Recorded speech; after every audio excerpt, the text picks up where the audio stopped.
rajin sholat, rajin puasa, rajin zikir, bahkan rajin menghadiri majelis ilmu. Namun ketika hari perhitungan tiba, justru divonis bangkrut dan diseret ke dalam neraka.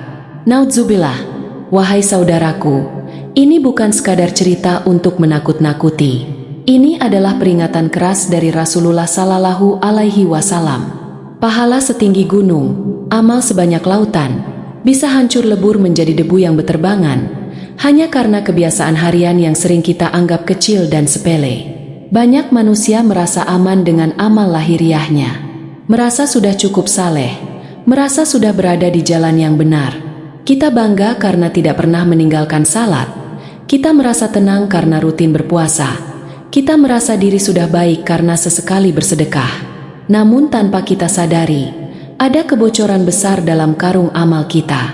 Kita mengisinya dengan susah payah, dengan lelah, dengan air mata, dengan pengorbanan waktu dan tenaga. Tetapi dari bawah, pahala itu terus menetes keluar, jatuh satu persatu, hingga ketika sampai di akhirat, karung itu ternyata kosong melompong. Assalamualaikum warahmatullahi wabarakatuh. Wahai saudaraku yang dirahmati Allah, pernahkah kita berhenti sejenak di tengah hiruk-pikuk dunia yang bising dan melelahkan ini, lalu bertanya dengan jujur kepada diri sendiri, apakah amal kita benar-benar selamat? Kita bangun pagi, mengejar dunia, lalu menunaikan ibadah sekadarnya. Hari berganti hari, bulan berganti bulan, tahun berlalu begitu saja. Namun muhasabah seringkali hanya menjadi wacana. Rasulullah Sallallahu Alaihi Wasallam pernah bertanya kepada para sahabat dengan pertanyaan yang mengguncang iman, tahukah kalian siapa orang yang bangkrut?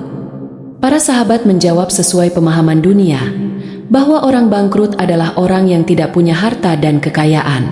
Namun Nabi Sallallahu Alaihi Wasallam meluruskan, bahwa orang bangkrut sejati adalah orang yang datang pada hari kiamat membawa pahala salat, puasa, dan zakat. Tetapi ia juga datang membawa dosa karena lisannya mencela, menuduh, dan menyakiti sesama. Satu demi satu pahala itu diambil dan diberikan kepada orang-orang yang pernah ia zalimi. Ketika pahala itu habis, dosa-dosa mereka ditimpakan kepadanya. Lalu ia dilemparkan ke dalam neraka. Wahai saudaraku, adakah ancaman yang lebih mengerikan dari ini? Lutut mana yang tidak gemetar? Hati mana yang tidak takut? Jika merenungkannya dengan sungguh-sungguh, hari ini kita akan membuka satu persatu kebiasaan harian yang sering dianggap remeh, namun dampaknya mematikan bagi pahala. Kebiasaan pertama adalah ghibah dan namimah, menggunjing dan mengadu domba.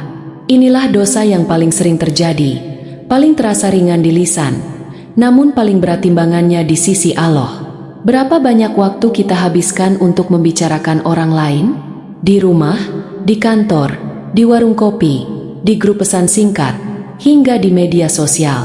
Kita membaca berita tentang aib seseorang, lalu ikut menimpali.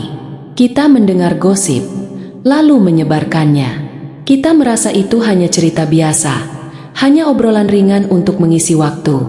Padahal sejatinya, setiap kata itu adalah pisau yang mengiris pahala kita sendiri. Allah menggambarkan ghibah dengan gambaran yang sangat menjijikkan, seperti memakan daging saudara sendiri yang telah mati. Bayangkan tubuh yang kaku, bau busuk yang menusuk, lalu kita menyayat dagingnya dan memakannya. Jijik, mual, dan ngeri.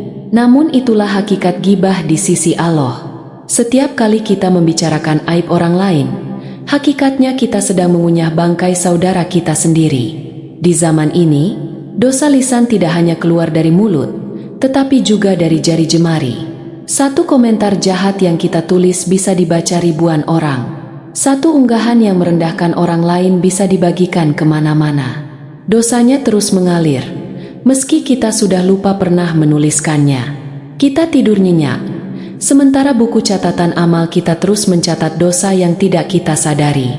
Wahai saudaraku, Rasulullah Sallallahu Alaihi Wasallam telah menjelaskan, jika apa yang kita katakan itu benar, maka itu adalah ghibah.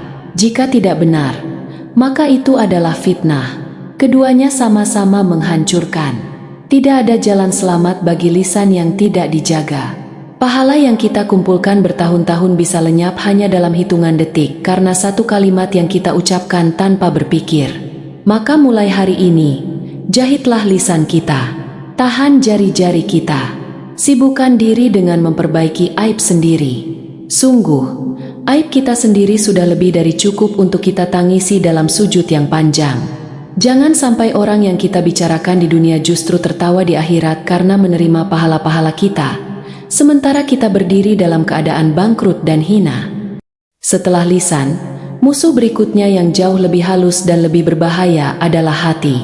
Kebiasaan kedua yang sering menghapus pahala tanpa kita sadari adalah ria dan sumah. Inilah penyakit yang tidak terasa sakit, namun mematikan. Ia tidak berisik seperti maksiat terang-terangan, justru tampil rapi, sopan, dan terlihat saleh. Ria adalah ketika ibadah tidak lagi murni karena Allah, melainkan karena ingin dilihat manusia. Sumah adalah ketika amal dilakukan agar didengar, dibicarakan, dan dipuji. Wahai saudaraku, betapa sering kita menipu diri sendiri. Kita berkata dalam hati, niatkan untuk dakwah, niatkan untuk motivasi, niatkan untuk syiar. Namun ketika pujian datang, ketika komentar indah bermunculan, hati kita berbunga-bunga. Ada rasa bangga, ada rasa puas, ada bisikan halus yang berkata, ternyata aku lebih baik dari yang lain. Disitulah keikhlasan mulai retak, dan pahala mulai terbakar. Rasulullah Shallallahu Alaihi Wasallam mengingatkan bahwa ria adalah syirik kecil. Kecil di ucapan, namun besar akibatnya.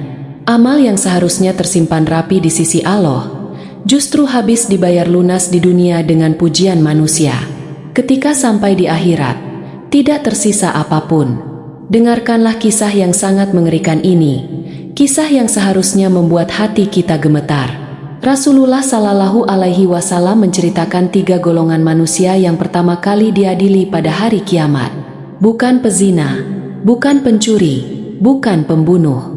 Mereka adalah orang yang mati syahid, orang alim yang mengajarkan ilmu, dan orang dermawan yang gemar bersedekah. Orang yang mati syahid didatangkan dan ditanya tentang nikmat yang telah diberikan kepadanya. Ia menjawab bahwa ia berperang di jalan Allah hingga mati syahid. Namun Allah berfirman, engkau berdusta, engkau berperang agar disebut pemberani, dan gelar itu telah engkau dapatkan di dunia. Lalu ia diseret dan dilemparkan ke dalam neraka. Kemudian didatangkan orang yang belajar ilmu dan mengajarkannya serta membaca Al-Quran. Ia berkata bahwa semua itu ia lakukan karena Allah. Namun Allah berfirman, engkau berdusta. Engkau menuntut ilmu agar disebut alim dan membaca Al-Quran agar disebut qari. Semua itu telah engkau raih di dunia. Maka ia pun diseret dan dilemparkan ke dalam neraka. Lalu didatangkan orang yang dermawan. Ia berkata bahwa tidak ada satupun jalan kebaikan yang dicintai Allah kecuali ia telah menginfakkan hartanya di sana. Namun Allah berfirman, engkau berdusta. Engkau bersedekah agar disebut dermawan, dan gelar itu telah engkau dapatkan. Maka ia pun dilemparkan ke dalam jahanam. Wahai saudaraku, amal sebesar jihad, ilmu, dan sedekah saja bisa menjadi sebab masuk neraka karena niat yang rusak. Lalu bagaimana dengan amal kita yang jauh lebih kecil dan jauh lebih sedikit? Jangan biarkan lelah kita dalam ibadah menjadi sia-sia hanya karena haus akan pengakuan manusia. Kebiasaan ketiga yang juga menghancurkan pahala adalah hasad atau dengki. Perasaan tidak suka melihat orang lain mendapatkan nikmat dan berharap nikmat itu hilang dari mereka. Penyakit ini sering muncul tanpa kita sadari. Tetangga mendapat rezeki, hati kita panas. Teman naik jabatan, kita mencari-cari kekurangannya. Saudara kita bahagia, kita justru merasa gelisah. Rasulullah Shallallahu Alaihi Wasallam bersabda bahwa hasad memakan kebaikan sebagaimana api memakan kayu bakar. Bayangkan, wahai saudaraku, kita mengumpulkan kayu pahala bertahun-tahun. Kita susun dengan rapi. Namun api dengki kita nyalakan sendiri di dalam hati. Dalam sekejap, semuanya berubah menjadi abu. Hasad sejatinya adalah protes halus terhadap takdir Allah. Seolah-olah kita berkata bahwa Allah salah membagi rezeki. Astagfirullah, padahal rezeki telah tertakar. Jodoh tidak akan tertukar. Apa yang diberikan kepada orang lain tidak akan mengurangi jatah kita sedikitpun. Hasad hanya melahirkan kegelisahan. Orang yang dengki tidak akan pernah bahagia. Setiap kali melihat orang lain tersenyum, ia menderita. Setiap kali orang lain sukses, ia tersiksa. Dan yang paling parah, pahalanya terus tergerus habis tanpa ia sadari. Wahai saudaraku, bersihkanlah hati sebelum ia menghitam. Latih diri untuk mendoakan kebaikan bagi orang lain. Ingatlah bahwa Allah tidak melihat rupa dan harta, tetapi melihat hati dan amal. Jangan biarkan api hasad membakar habis amal-amal yang telah kita kumpulkan dengan susah payah. Kebiasaan keempat yang sering dianggap ringan, namun dampaknya sangat menghancurkan pahala, adalah melalaikan salat. Bukan meninggalkan salat secara total, tetapi menunda-nunda, meremehkan waktunya, dan mengerjakannya tanpa kehadiran hati. Banyak di antara kita merasa aman karena masih salat. Namun wahai saudaraku, perhatikan bagaimana kualitas salat kita. Apakah kita menyambut azan dengan rindu, atau justru menganggapnya sebagai gangguan dari urusan dunia? Allah Subhanahu wa Ta'ala memberikan ancaman yang sangat keras dalam Al-Quran. Celakalah orang-orang yang salat, yaitu mereka yang lalai dari salatnya. Perhatikan ayat ini dengan hati yang jernih. Allah tidak mengatakan celaka bagi orang yang tidak salat, tetapi celaka bagi orang yang salat namun lalai. Mereka adalah orang-orang yang menunda hingga akhir waktu tanpa uzur. Salat dengan tubuh hadir namun hati melayang. Salat dengan gerakan cepat seolah ingin segera selesai. Rasulullah Shallallahu Alaihi Wasallam memberikan peringatan khusus tentang salat asar. Beliau bersabda bahwa barang siapa meninggalkan salat asar, maka terhapus amalannya. Bayangkan wahai saudaraku, satu salat saja bisa menghapus jerih payah amal seharian. Sejak subuh kita berusaha menjaga diri, menahan lisan, menahan emosi, lalu karena kelalaian di sore hari, semuanya menjadi nol. Salat adalah tiang agama. Ia adalah pembeda antara iman dan kekufuran. Jika kita meremehkan pertemuan dengan Allah, bagaimana mungkin kita berharap Allah menghargai amal-amal kita yang lain? Jangan jadikan salat sebagai beban yang ingin segera digugurkan, tetapi jadikanlah ia sebagai kebutuhan jiwa yang rindu kepada penciptanya. Salat adalah waktu paling mulia, saat kita berdiri sebagai hamba yang lemah di hadapan Rabb yang Maha Agung. Kebiasaan kelima yang juga menggerogoti pahala secara perlahan adalah kufur nikmat. Selalu mengeluh, jarang bersyukur. Lisan kita begitu mudah mengucapkan keluhan, tetapi berat untuk mengucapkan hamdalah. Panas sedikit mengeluh, hujan sedikit mengeluh, macet mengeluh, makanan mengeluh, pekerjaan mengeluh, penghasilan mengeluh. Seolah hidup ini tidak pernah cukup. Padahal Allah telah berjanji dengan janji yang pasti. Jika kalian bersyukur, niscaya aku akan menambah nikmat kalian. Namun jika kalian mengingkari nikmatku, sungguh azabku sangat pedih. Mengeluh terus-menerus adalah tanda bahwa hati kita tidak ridha dengan takdir Allah. Ia adalah bentuk pengingkaran yang halus terhadap kasih sayangnya. Wahai saudaraku, coba kita jujur pada diri sendiri. Berapa banyak nikmat yang kita lupakan hari ini? Nikmat napas yang masih mengalir tanpa kita bayar.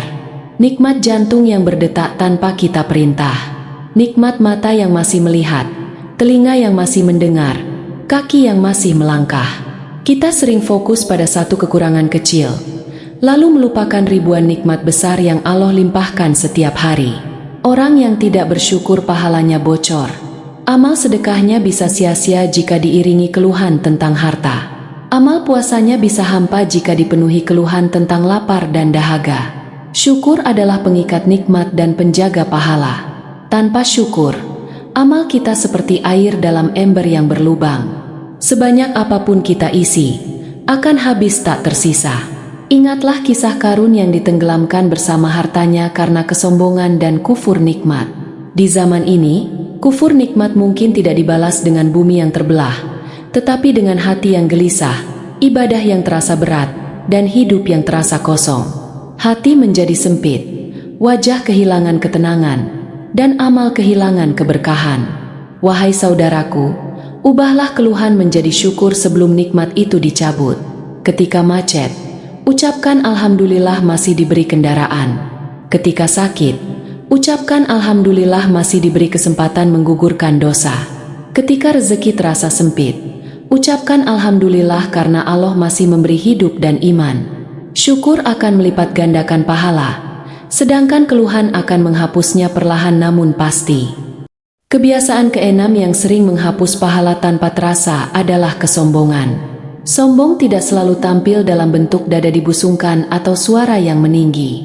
Kesombongan sering bersembunyi di balik kata-kata halus dan sikap yang tampak rendah hati. Ia muncul ketika kita merasa lebih suci, lebih benar, lebih paham, dan lebih dekat dengan Allah dibandingkan orang lain. Wahai saudaraku, berhati-hatilah dengan perasaan merasa lebih baik dari sesama. Iblis tidak kafir karena tidak mengenal Allah. Ia kafir karena sombong. Ia menolak sujud bukan karena tidak tahu perintah, tetapi karena merasa dirinya lebih mulia. Aku lebih baik darinya. Aku diciptakan dari api sedangkan dia dari tanah. Kalimat ini masih hidup hingga hari ini, menjelma dalam berbagai bentuk di hati manusia.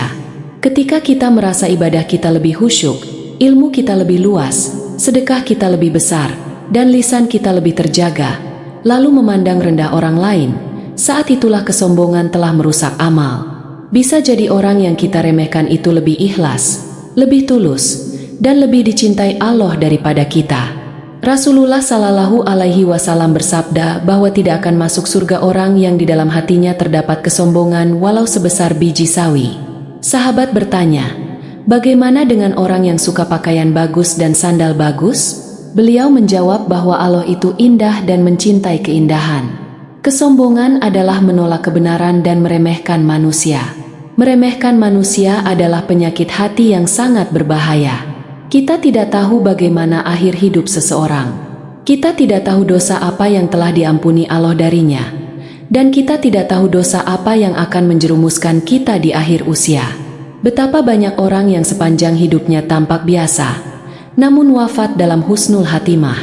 Dan betapa banyak orang yang awalnya tampak saleh, namun tergelincir di akhir perjalanan. Kebiasaan ketujuh yang sering merusak pahala adalah menunda taubat. Kita merasa masih muda, masih kuat, masih ada waktu.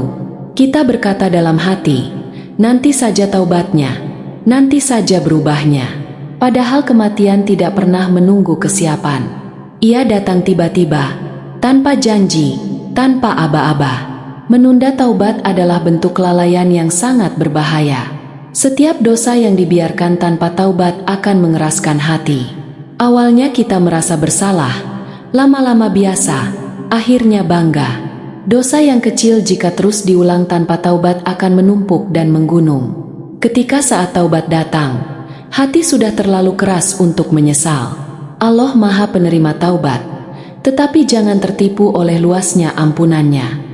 Ampunan Allah bukan untuk orang yang sengaja menunda, tetapi untuk orang yang segera kembali ketika sadar. Menunda taubat berarti berjudi dengan ajal. Tidak ada yang bisa menjamin kita masih hidup esok hari. Wahai saudaraku, berapa banyak orang yang pagi masih tertawa, sore sudah dikafani. Berapa banyak orang yang keluar rumah dengan rencana panjang, namun pulang dalam keadaan terbujur kaku. Dunia ini sangat singkat. Umur yang tersisa mungkin tidak sebanyak yang kita kira. Kebiasaan kedelapan yang juga menggerogoti pahala adalah terlalu sibuk mengurus aib orang lain dan melupakan aib diri sendiri. Lisan kita begitu ringan membicarakan kesalahan orang, mengomentari kekurangan mereka, dan menyebarkan keburukan yang kita dengar. Padahal dosa lisan sangat cepat menghapus pahala.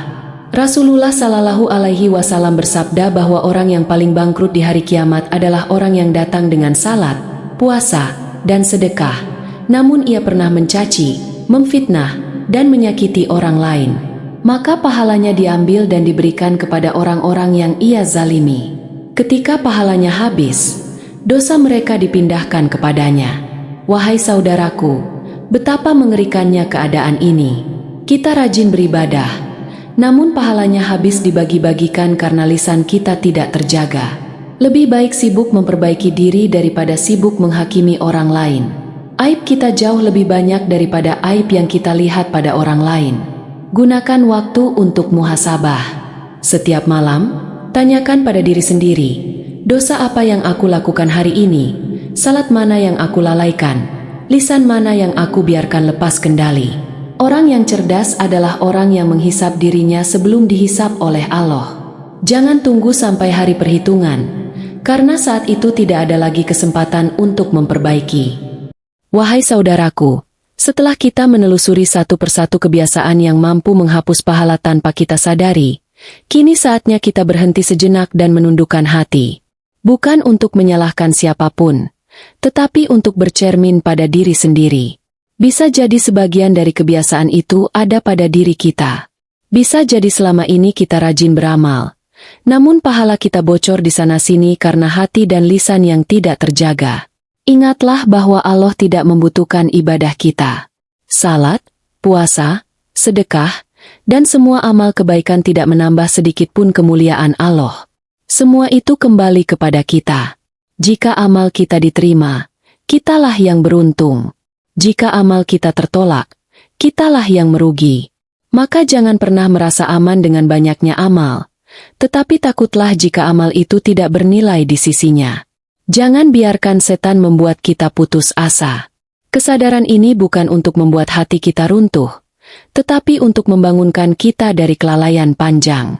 Pintu taubat masih terbuka lebar selama nyawa belum sampai di tenggorokan dan matahari belum terbit dari barat. Allah Maha Pengampun, Maha Penyayang, dan Maha Lembut terhadap hamba-hambanya yang kembali dengan sungguh-sungguh. Taubat bukan sekadar ucapan di lisan. Taubat adalah penyesalan di hati, berhenti dari dosa, dan tekad kuat untuk tidak mengulanginya.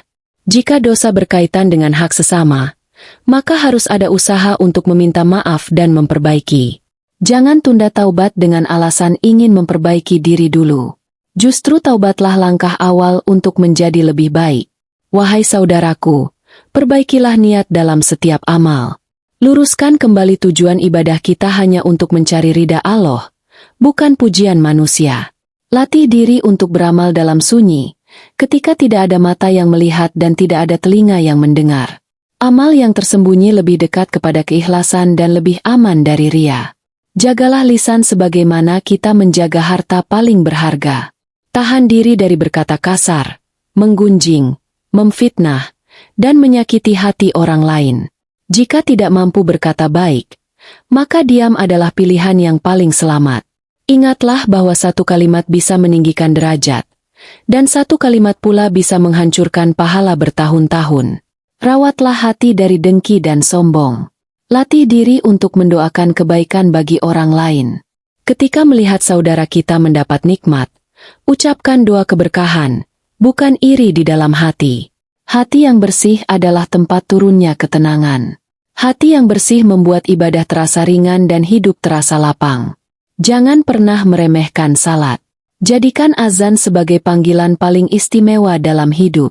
Ketika kaki melangkah menuju tempat salat, tinggalkan sejenak urusan dunia.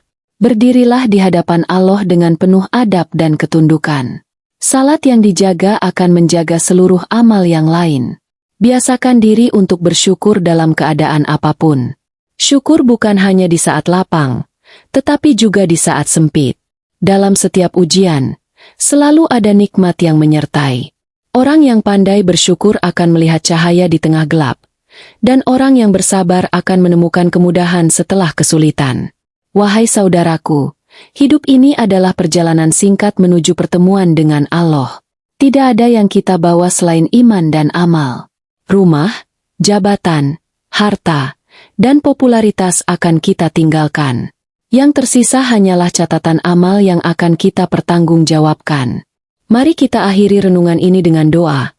Semoga Allah melembutkan hati kita, membersihkan niat kita, menjaga lisan kita, dan menerima amal-amal kita yang sedikit ini. Semoga Allah menutupi aib-aib kita di dunia dan akhirat, mengampuni dosa-dosa kita yang tampak maupun yang tersembunyi, dan mengumpulkan kita bersama orang-orang yang dicintainya. Ya Allah, jangan Engkau jadikan amal kami sebagai hujah yang memberatkan kami. Jadikanlah amal kami sebagai cahaya yang menerangi jalan kami menuju ridha-Mu.